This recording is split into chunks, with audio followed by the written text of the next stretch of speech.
a little bit on throwing action. All right, so we're in the throwing position. All right, I'll do it forwards and backwards. There's a couple of main actions I like to look at. I call it the reach back, or sort of the backswing if we're a golfer. Put the ball back, step, pull through. From this angle, again, there's a backswing, there's a step, and a pull. Now they happen a little bit more closely together in that, watch how the step and the reach back kind of happen at the same time. All right, here, and then I place the foot down to initiate the throwing action. Here, go.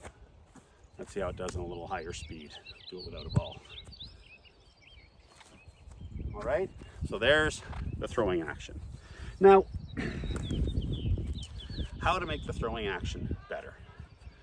You know, you can break down every part of it. I've worked on the end part. I've worked on just the flick.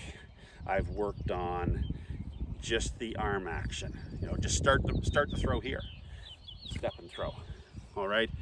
I've worked on the release point. You can break the throwing action down. Find the quarterback that you'd like to copy their throwing action, and work with a coach, a parent, yourself, and break it down into those pieces. So for me, I want the throw to generate power from here. I don't put very little wrist into it, and I don't even try to load up the elbow a lot. I just find that leads to elbow difficulties. So you'll see my throwing action is really about this engine right here more than anything, with some final actions from your arm. So when we talk about the throwing action, the simplest drill I do to begin with is simply place the ball in a good throwing position. All right, look at your target, step and throw from there. What's a good starting position? Notice how the ball is sideways, maybe just a hair back. Notice that there's the hand position without a ball. You can sort of, the hand's almost sort of facing sideways because I'm trying to throw it that way. But notice how that turns into a ball that's sideways. Notice the ball down a little bit. I love a flat wrist throughout my throwing action. All right, no bend this way, no floppiness this way, firm. My hand is still firm, I haven't changed anything. Ball sideways and down. Another important point, my arm is really relaxed. All right, I think you can tell my arm is relaxed, really relaxed. You don't need it tense right now. The tension happens as you flex certain muscles in succession. That's what builds up all of the power. You don't build it from the forearm right. Well, now there's a bit of tension there because you're gripping a ball, but my arm is really relaxed. Notice my bicep is level to the ground. If you can learn to put the ball there, look down and make a throw, all right, you will find that you can throw the ball really well because it's a simple action. Now, what is that action? Here, step, pull. Now, when we see the action, we kind of think when we watch quarterbacks that there's this big across action because look, my hand is way over here.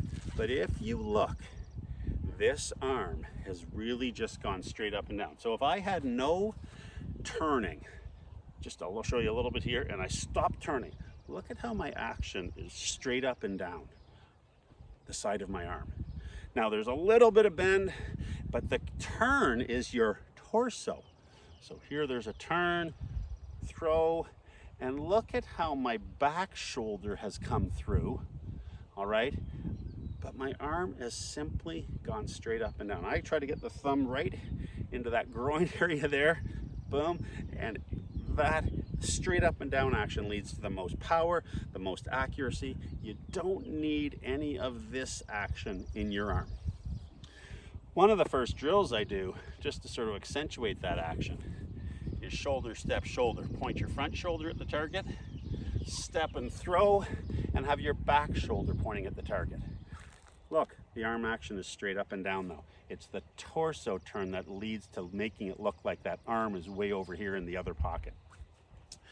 So shoulder step shoulder is a good one as well. That's the one I actually do to start warming kids up, gets their whole body into it, they're learning how to step into it, and stepping into the throw is the most important thing for having some power. I don't worry about the elbow action, which I'll talk about, or the arm position as much when we're in games, team parts of practice. I try to work at that separately. It takes a while to change if it needs changing. The most important thing in practice for good throws is stepping into it and using your whole body, that shoulder step shoulder action. All right, so again, I mentioned that the other one though, the other drill, just put the ball back here, relaxed arm, bicep level, ball sideways and down. If you just step and pull your arm through, you will often get spirals. Now, one little tricky, not tricky, it's a natural part as well. Look how as I pull through, thumb down. Pull through, thumb down. Okay, that's the spiral. Pull through, thumb down, there's the spiral happening right there as these two fingers are the last to leave the ball as you're pulling down. All right, so that's another thing to sort of accentuate. Thumb down, again, your body's gonna keep rotating. All right, I like a higher elbow.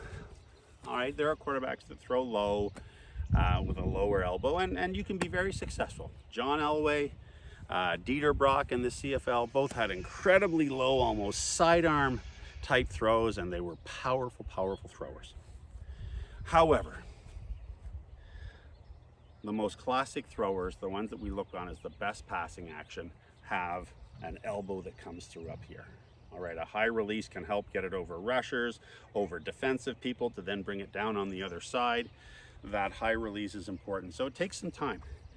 You know, we're here and I drive the elbow up. Now, it's important to realize that that elbow up is, there's your release point. It's not here where it's putting really a lot of strain on your shoulder. That release point is in front of your head. There's the high release point. Here, here, there. All right, and that is not hard on your shoulder. So we want to drive the elbow up to that point in front of the head a little bit. There's the high release, not here. Now that's starting to strain my shoulder. All right, so learning to drive that elbow up will take time. You know, the best drill I did without a ball to learn that is, I would set up something to slap. As a coach, I would stand in front. So if I was the coach, I'd put my hand up here, and the player, imagine, you know, someone's put something up there in front, and so there's that target. I'm gonna go through and slap the hand. Now, maybe just the fingers.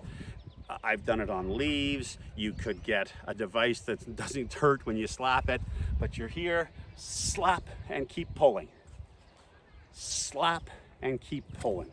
And so that's the best thing I've ever had to do to keep working on that high release point, all right, that I find is very helpful to throwing the ball effectively.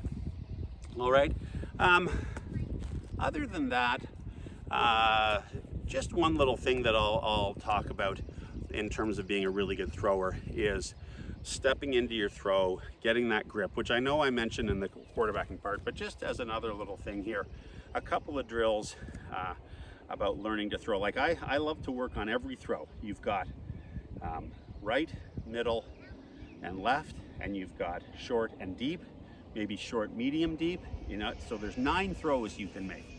And so catch the snap. Always, as much as possible, work on catching the snap. You don't have a center, self snap. Turn, get a grip, throw short right, make all 9 throws. All right?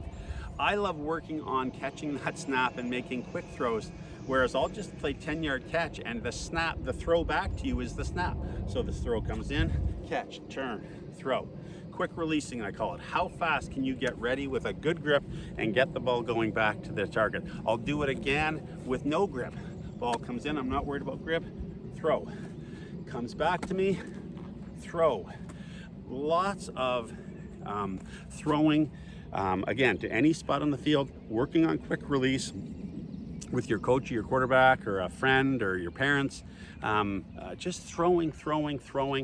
But notice that I'm talking more of a game situation here where you're having to take a snap and make a decision and then make a nice throw. I'll even add decision making where maybe you don't know, you've got two receivers out there and one of them will put up their hands, and you then have to throw in that unexpected direction because generally we sort of, I'm going to throw to the right this time.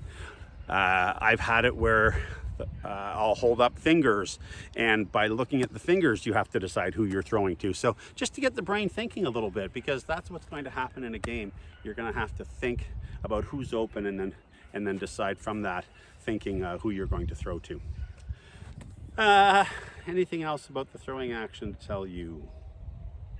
I think that's it.